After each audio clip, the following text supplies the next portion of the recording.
from the Lakeside Newsroom of the Henrico Citizen, your hometown news source since 2001. This is the Henrico News Minute with publisher Tom Lapis. A look at how Henrico students fared on last year's SOL tests and a busy Planning Commission agenda for later this week. We'll tell you about those stories and more in today's Henrico News Minute. It's Monday, September 8th, 2025. We're looking at a high of 75 under sunny skies today. The News Minute is brought today by Henrico County Court-Appointed Special Advocates. And now for the news. Results from last year's Virginia Standards of Learning exams in Henrico show that students in the county fared slightly better in reading and science than they did during the previous school year, but worse in math and history.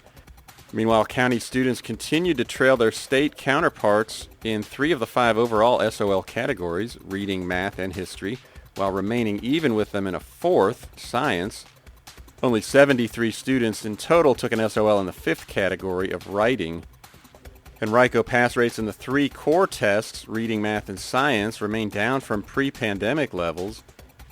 And though county students showed improvement from their 2023-24 pass rates in 18 of the 29 course-specific exams that they took last school year, they achieved higher pass rates than those of their statewide counterparts in just 8 of those exams, and half of those 8 were statistically insignificant because fewer than 75 students took them. Henrico students' pass rates were lower than the statewide averages in every reading and math SOL exam given to students in grades 3 through 8. The gaps were between 2 and 6% in the reading exams and between 2 and 17% in the math exams. We break down all of these SOL results and get into school-wide data and results as well. You can find that coverage right now on our website, henricocitizen.com. Last week, Henrico hosted the 2nd annual Regional Recovery Day, bringing together community resources and experts and those with lived experiences who rallied to discuss addiction and the toll that it can take on those affected, as well as the community support and solutions. The event drew about 800 people to the Henrico Sports and Events Center. There were about 75 organizations present to talk about their services and resources. The keynote speaker was Dr. Stephen Lloyd, who was portrayed by Michael Keaton in the film Dopesick, which focused on the opioid epidemic.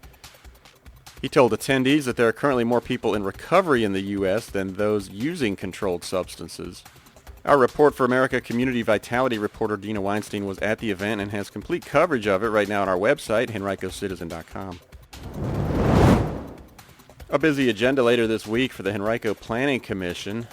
At its meeting on Thursday, the commission is expected to revisit 2 proposals that were deferred from its August meeting, including a controversial plan to locate a data center in Verina on land along Darbytown Road near Laburnum Avenue.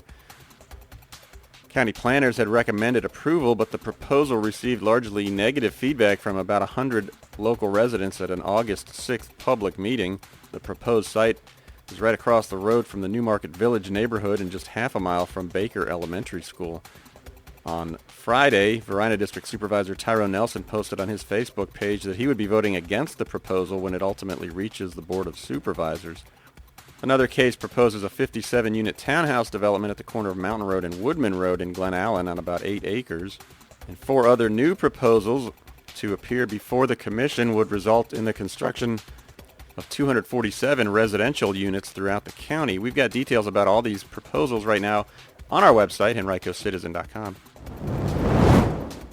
And a meeting originally scheduled for today by the Virginia Racing Commission, at which the commission was expected to decide whether to issue an operational license to the Roshire Gaming Parlor in Henrico's near West End, has been delayed until next Monday, September 15th. The facility in the Staples Mill Shopping Center is expected to open sometime this fall, but needs a license from the VRC in order to do so. It's also awaiting a decision from the Virginia ABC Authority about its request to serve alcohol on the premises.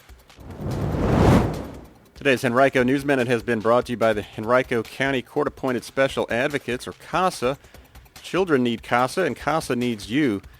If you'd like to speak up for their best interests, become an advocate. Children are waiting. Learn more at henricocasa.org.